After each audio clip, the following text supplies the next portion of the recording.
So I'm at the Collingswood High Speed Line station.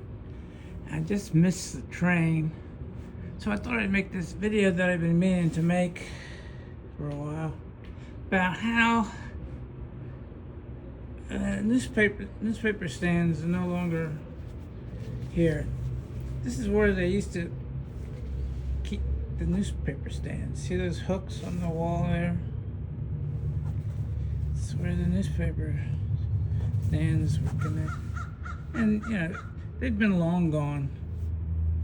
You know, the Philadelphia Inquirer, the Daily News, Philadelphia Daily News, Courier Post used to be here. So that's, except, you know, newspapers now, they cost like $3. $3. I mean, so you just got two.